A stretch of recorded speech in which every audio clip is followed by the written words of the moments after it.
I moderated a panel that was speaking at a political event. And afterward, I met someone who had attended the event, is a doctor here in Texas, and not in Dallas, but in Midland, Texas. And he has been working also dealing with COVID-19 patients, coronavirus patients. The article is up again on our website, AmericaCanWeTalk.org. An article about him is called "Local Doctor Believes He Has Found Silver Bullet for COVID-19." We had a great conversation after the meeting last night. And on the spot, I said, why don't you come into my show tomorrow? And gratefully, he was available. So here we have joining us in studio, our new friend, Dr. Richard Bartlett. Hello, sir. Debbie, I'm honored to be here. Thank you. I'm grateful you could be here, and I would love to just have you dive right in. Since I don't really know you, have you start with telling our listeners about your medical background. Well, I've been practicing in Texas for 28 years. When Governor Perry started a new task force called the Health Disparities Task Force, he asked me to be on that task force. And the purpose was to give him advice so that all Texans can have access to quality health care. And that was a 2-year appointment. After 2 years, he asked me, would you stay on one more year? And so that happened year after year for a total of 7 years. And a lot of good things happened. But I also have been the medical expert for CBS affiliate in West Texas for over 20 years. And I do a regular weekly update on COVID on the Talk 550 AM talk radio in West Texas. And we've been doing that since the beginning of this drama. Wow, okay. And so I'm also an author and do medical missions in other countries. And so I've seen a lot of disaster all over the world. But I want to echo everything you said in your first 5 minutes. I agree 100%. We already have an answer for this. And to put things in perspective, let's look around the world. In the country of Taiwan, there's over 25 million people. They're stacked on top of each other. If they did social distancing, they'd be out in the ocean floating around. Yeah. There's not enough room for them to do social distancing. But guess how many people have died to date during the whole pandemic in Taiwan? 7. As many people as you can stack in a minivan going down Central Expressway. And so the next time your viewers see a minivan, think, oh, that's how many people have died in a country of 24 million people. Now I'm going to tell you, yes, and I'm going to tell you why that's the situation. It's the situation also in Japan. 121 million people in Japan. They've had less than 1,000 people die during the whole pandemic. Singapore, only 12 people have died in the whole country during the whole pandemic. Iceland, well, that's not possible according to what we're being told in the mainstream media, but that's reality. Anyone can look it up. You can even look at the Johns Hopkins COVID website and you'll see those numbers. They're hidden in there, but I'm pointing them out because the people in Texas need to hear good news. In Dallas, they need to hear good news, and I have good news. I'm sure you do. I'm blown away by those numbers. I gave up trying to write them down.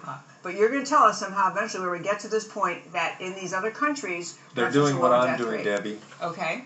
They're doing what I'm doing, which is not hydroxychloroquine, although that works. And so what they're doing is an inhaled steroid. And so my silver bullet is inhaled budesonide. The brand name originally was Pulmicort. Now it's generic. It's super cheap. It's about $200 for the total treatment if you pay cash. With insurance, many of my patients are not even having to pay for it. And you use a nebulizer machine. It's an asthma medicine.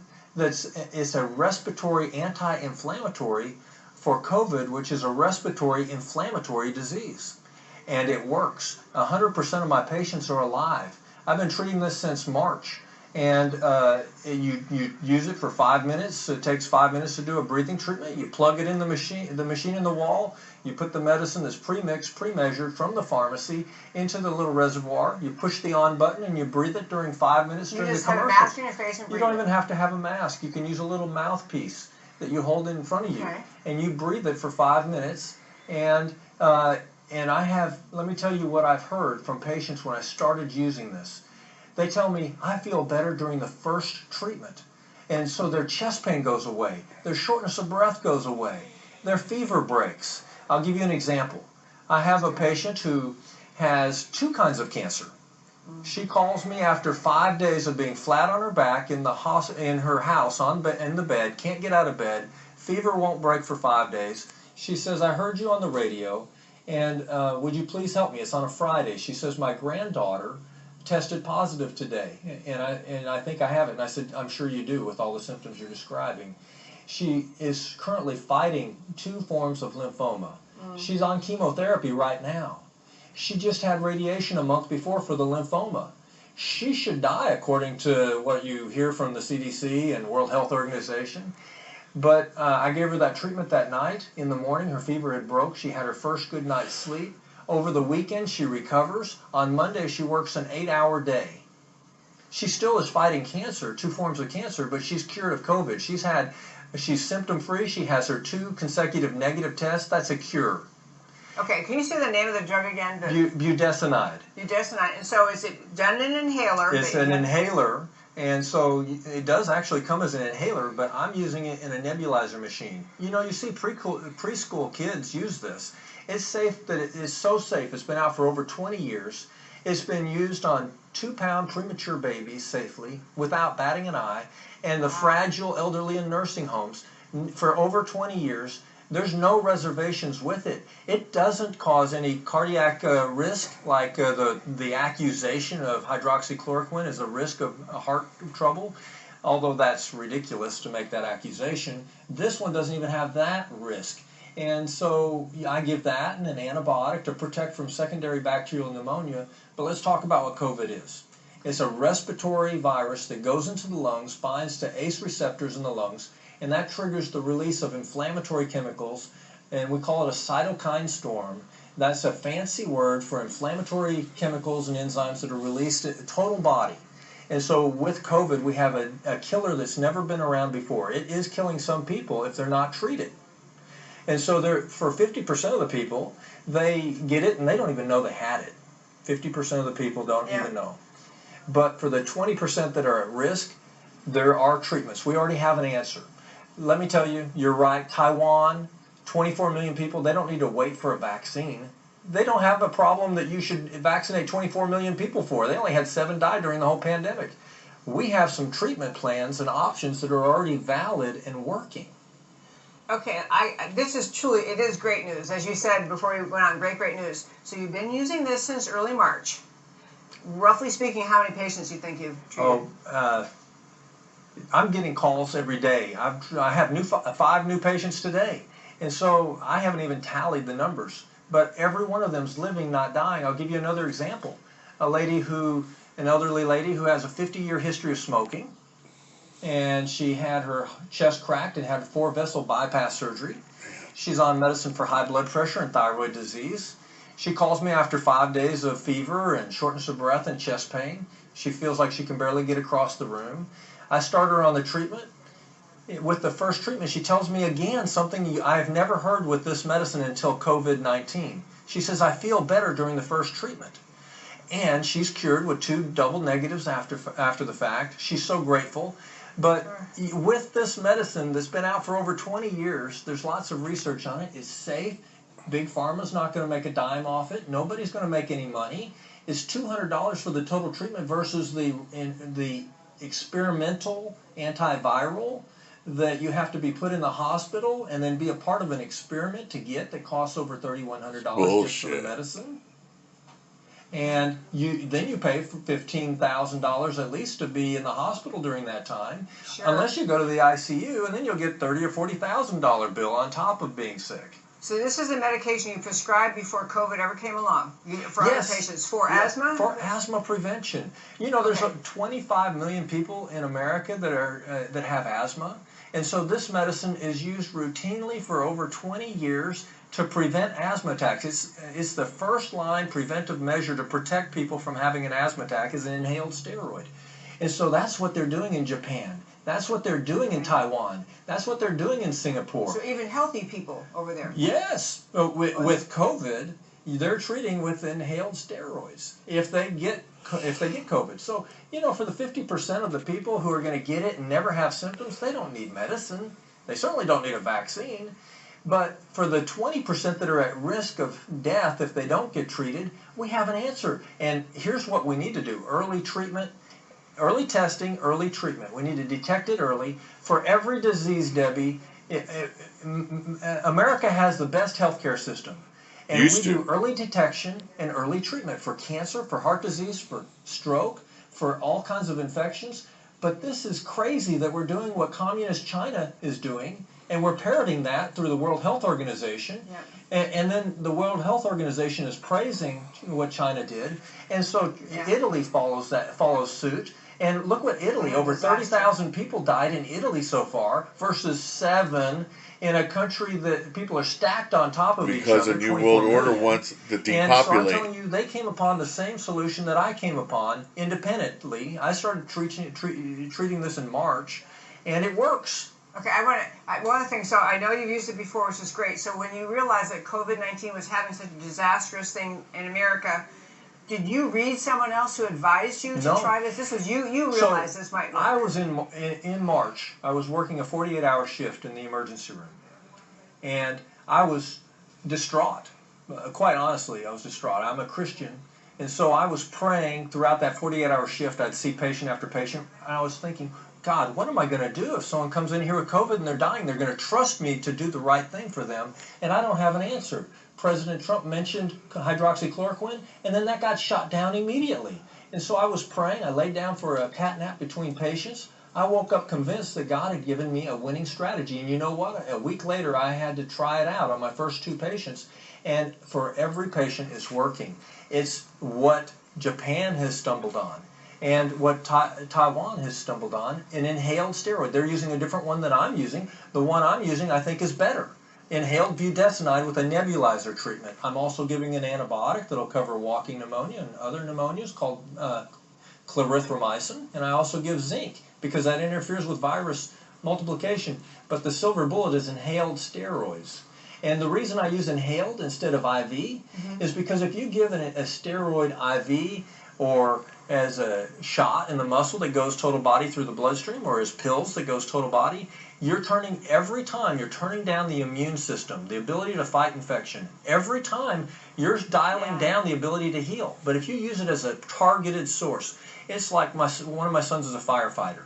If you target, they shoot the fire extinguisher at the source of the fire, at the base of the fire, and all the flames go out. This is like targeting the source of the inflammatory chemicals at the source, and all the fiery flames of inflammation are put out at the source with a nebulizer treatment. The reason I'm using a nebulizer is if you use an inhaler, 90% of the medicine never gets to where you need it. Research shows that. Oh, okay. But a nebulizer works. Okay, so I'm thrilled. This is a fabulous, fabulous news. So what is the reason, first of all, you're aware of this, I know, that there's great pushing in this country. It seems to just hold off, stay home, wait for the vaccine. When you discover something like this, what do you do as a doctor when you've discovered a new treatment? How do you let other doctors know? How do you let the government know? Debbie, I'm doing government will shut it down. I stayed here an extra day so I could be on the news with you. So we can let the good people of Dallas know that we have solutions to this problem already. And last Friday, I got a call from Ted Cruz's office. He's heard about it. Okay, so he reached out to me. And so his chief of staff and another member called me, and we had a 30-minute call. I've written a paper about this. We cite 51 articles that are tried and true from established journals, recognized journals, supporting what we're doing. And so we have sent that unpublished paper to Senator Cruz's office already. So he's responsible for the information he has now, and now everybody knows he has it.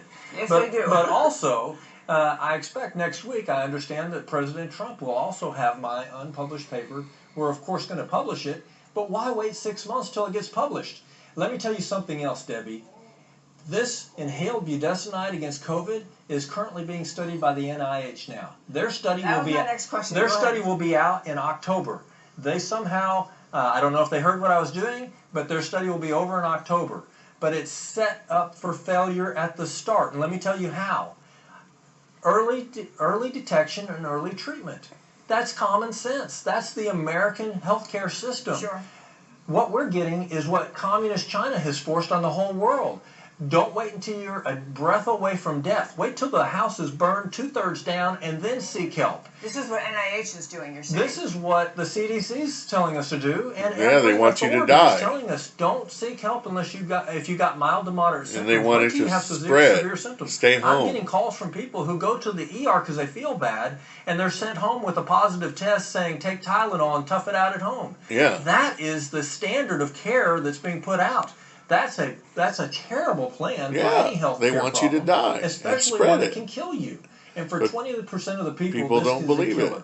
And we don't know who that 20% is, but if they have symptoms, we have something we can do about it. So the NIH is studying it. Let me tell you who else is. The country of France, which has lost over 30,000 people to this. Yeah. And Spain has said that they're going to study inhaled budesonide against COVID-19. They haven't set their start date yet. And last week, the University of Oxford announced that they're going to study inhaled budesonide against COVID. Are Muslims Whether dying they from set the it? study up for failure, like I feel like the NIH has done, where they're going to wait until someone. The criteria by the NIH is you have to have pneumonia and be in the ICU and be on a ventilator before they'll even give you this. Okay, I want to jump in. So this treatment you're describing, when NIH is somewhere aware that you've been using it and have had success with patients and that you're ascribing the same success in these other countries you mentioned.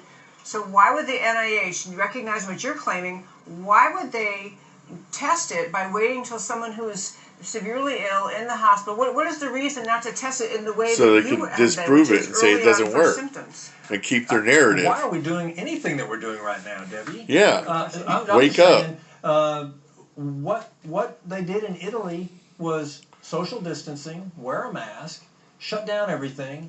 How did that work?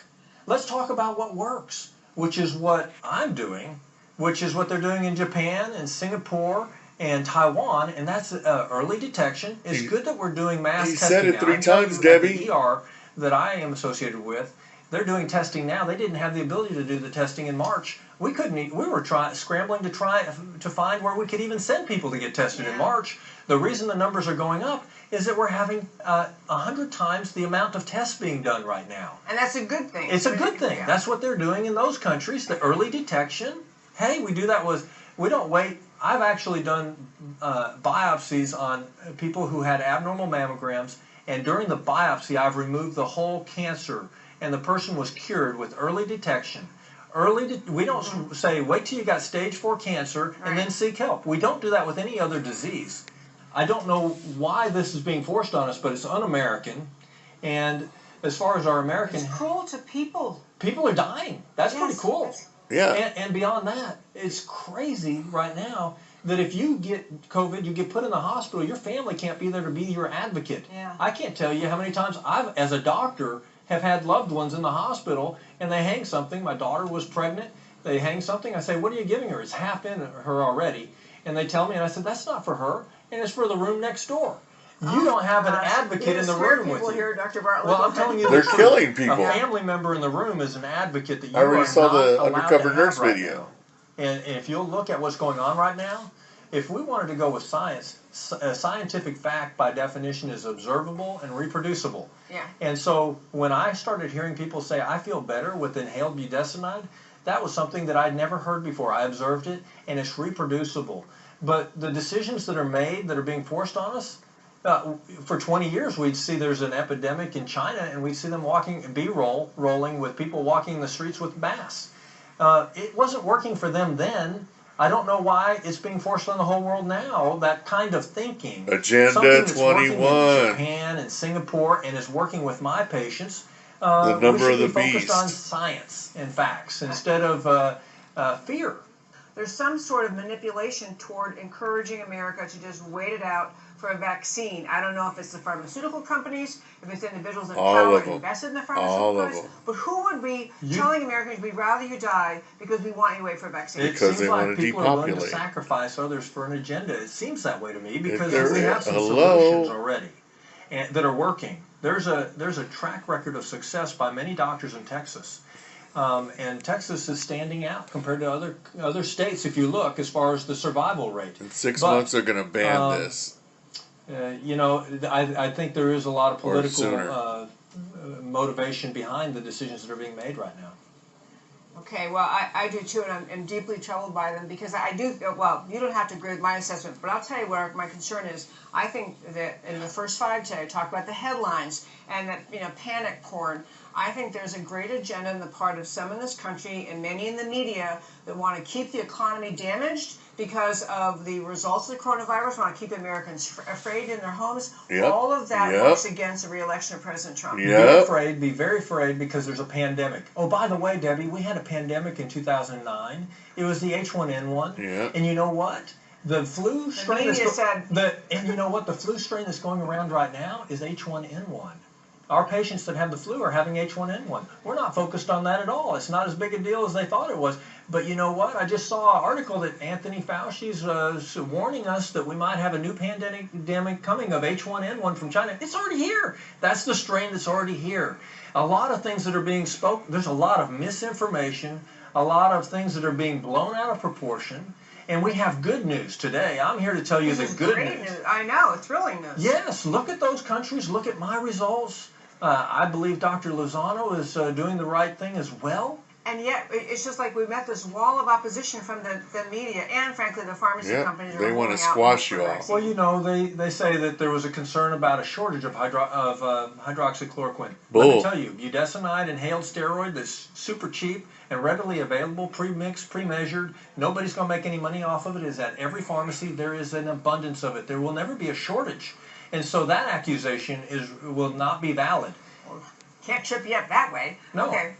but they could do a study and set it up for failure and announce it in October. Yep.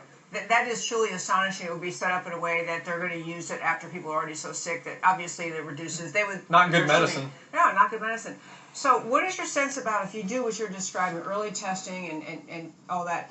What is your sense about the importance of masks, the everyday use of masks? You know, I'm going to pivot off of that because that's what they did in Italy in over 30,000 deaths. That's what they did in France, over 30,000 deaths. That's what they did in Spain, 30,000 deaths. In New York, I've been saying it for 4 months. Let's go with a winning strategy of early detection and early treatment with a winning strategy of a successful treatment. And that's what we have. We have an effective treatment that's cost-effective, readily available at every pharmacy. And so there are several ways to treat this. There's several ways to treat the flu. You know, if I told you the reason we're going to shut down the country, shut down, hairdressers will not be able to have their salons open. We're going to shut down everybody's business. Non-essential business. Non-essential business, and we're going to start doing this craziness. Because tens of thousands are dying from a respiratory viral illness that's very contagious. Oh, that's the flu. Over 80,000 a year die from the flu, but we've never worn masks to protect people before. We've never insisted on that to save American lives. Yep. We have something that works. You know, if you look on the internet, you'll see in Japan they're still crawling all over each other at sushi bars, acting normal. And they have less than 1,000 that have died, over 121 million people. This social distancing thing is not what is saving them. I know. That was my next question on social distancing, because there have been many people challenging masks and social distancing, really from a political perspective of feeling there's just too much control coming out of the government based on a health problem, and and with penalties, actual penalties for business owners and personal people's lives, and the whole surrender It's a democratic of our economy, demic. people losing businesses. And it seems like those things should have been decided. Been saying it's a democratic doctors giving demic. advice and people getting to decide themselves, but there's been a mandatory feel about this that's alarming people. Yeah, when you have the government saying, "I know more about what's good for your health than your doctor," who knows that's why you we're and your 24 family, trillion in that's debt. socialism. That's communism. Yes. And that's what we've seen not be a good idea in China. We were all in horror watching the apocalypse happen in China. People were dropping in the streets. Everybody saw that. And then we saw it, the wave spread across Italy to France to Spain and then to our country. And the strategy they were using is fear. The same strategy they're still recommending. Fear. And now fining people possibly for not wearing a mask Arresting and social distancing. in Florida. That strategy didn't work in any of those places. But we have some winning strategies that are working in other parts of the world, and that I'm also, that's now being studied and about to be studied by the University of Oxford and the country of Spain. We should go with the winning strategies. I'm in favor of the winning strategy. I also wish, I'm glad that you were able to come today and talk about all this. I really wish there were more of a I don't know, national broadcasting system. It seems like doctors around the country, if you had more doctors doing what you're doing, you would end up where people But just they're going to get would their be license less pulled alarmed. Fewer if people they would don't worry. go along with the More doctors narrative. doing what you're doing. The numbers would have to dissipate in He's terms of standing death up. rates and hospitalization rates. And that just seems like the most obvious thing. So I know you said you went to you're hoping to have President Trump see this. Taking to Ted Cruz. I love that he knows about U.S. it. Representative Babin. My phone's been blowing up with a few phone calls. I have U.S. Representative Babin who's been calling and texting me regularly from Texas. And I got a call the other day. I went to Tx.Tech.